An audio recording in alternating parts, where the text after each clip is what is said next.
Hello. Happy Sunday. Happy St. Patrick's Day. And welcome back to another episode of Why Australia. I'm so happy if you're here joining me. Thank you to those of you who keep watching each week, and welcome to any of you that are newbies. I'm happy to have you on here. My name is Lisa Rossmeissl. I am owner of Boomerang Escapes, full-service leisure travel agency. I am also a certified Aussie specialist with Australia Tourism, and I come on here each week to share my love and passion of Australia with you, and for you to hopefully understand why there is nothing like Australia and why you need to plan a trip down under. So each week, I share a little bit of knowledge about a destination, a tour, a thing that you might be able to include in your itinerary. And I just wanted to get this up. Things are working good here so that I can see if anybody, hopefully I can see the comments. I never know. But so I know I teased you last week that we were going to jump up to the Hunter Valley in New South Wales outside of Sydney, but I lied. Creator's choice. What can I tell you? I actually decided, since the last couple weeks we've been staying down in Victoria and outside Melbourne, and I don't know if you caught the show last week, we talked about Melbourne and her surrounds. So we're going to continue there. But of course, before we get started with today's topic, what I like to share with you each week is some Aussie lingo. You can also find this in my weekly newsletter that goes out on Sunday afternoons. And if you'd like to get on that weekly newsletter, just drop me a line in the comments below and we'll get you added on there. It's not always specifically geared to Australia. There is always an Australia component because that is where my company was created, on that passion for this destination. But we do Australia and beyond, myself and the planners that work for the company. So for today, sorry, almost dropped something there. We go to my handy reference here from my friend Melissa, who actually just celebrated her birthday this week. So happy birthday again, Melissa. And in honor of St. Patrick's Day, that's why I picked out this slang or lingo today. So our word for this week is Irish curtains. And Irish curtains is another word for cobwebs.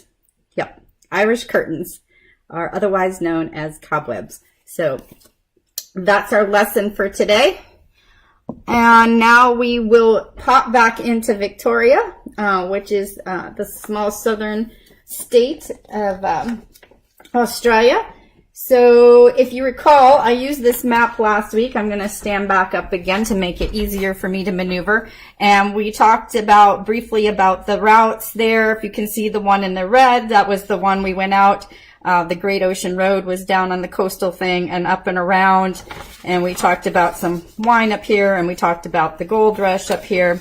Melbourne sits down here where all three of the routes are meeting. And while the Yarra Valley is probably Victoria's most known wine region, I thought I'd pop up here where you can see my little pink sticker, to a little area called Glenrowan. It's accessible from this Heritage Drive route. I did get to do this my very first trip down here, so that's kind of why Victoria sort of holds a special place. It was my first visit to Australia back in 2011. I did it on a bus tour, but these routes that you see here in the color are designed also to do by car, so you can do a rental car drive trip, or we can route it by bus or other means of transportation to see some of these areas. So this brown one is the one I'm talking about, and you can pop down here to this area, Glenrowan, which I'm going to talk about a winery there, as well as a famous outlaw that Glenrowan is known for today. So this was one of my first winery experiences, because we didn't go out to the wineries when I came to the city. So this was one of my first winery experiences in Australia. It also was actually the hotel we stayed at. It was my first experience with a shared men's and women's restroom.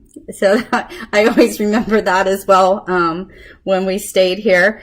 So the winery that I want to mention is actually Bailey's of Glenrowan. Bailey's has been established since 1870.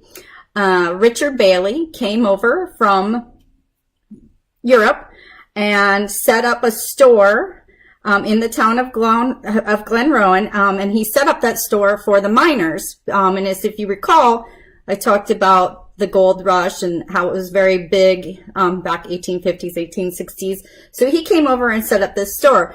His winery, or the town he set up that store in, actually, ended up being next to this very famous spot that we talked to. It ended up being next to Ann Jones Inn, and we'll come back to Ann Jones Inn and why that has a relationship to this story. But so 1870s, so it is known to be some of the oldest plantings that are in Northeast Victoria for wines. They are certified organic. What they are known for is their powerful red wines and their fortifieds. What has been said about their red wines, that the reds have been described as powerful, big, and tannic. I'm not a big red drinker myself, but I know this is one of the spots that you certainly would go to if you're a Shiraz drinker. They make some lovely Shiraz here. And so they're really known for that. They've been along. What else is really nice about a stop here off the beaten path is that their cellar door has a heritage museum, a wine viewing desk, and also a contemporary art gallery. So they really are preserving the heritage of the area through their wine tastings, through stop there. You can buy it. They also now are part of the Casella family brands of wines. The Casella family is the largest family-owned winery in Australia.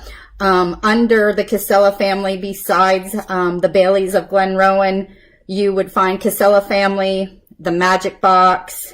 What else here? There was a couple others. Let's see. Peter Lehman of Barossa, Brands Lara of Coonawarra, the Magic Box I already said, and also Yellowtail comes from the Casella family, but Casella family does have the Baileys of Glenrowan and now in their portfolio, their cellar doors. So you can, like I said, have a visit here. But the other reason that I also decided to stay down here in Victoria, besides the fact that we've been covering this and it's got some reference to my thing, and that I've been to this winery, is this area of Glenrowan, and with it being St. Patrick's Day, has a very famous outlaw / legend, Ned Kelly. So what's very interesting that I have found over my course of visits is how similar Australian history can be to our own U.S. history, such as like the gold rush and this outlaw. This outlaw for us would be kind of in comparison to the OK Corral. So Ned Kelly,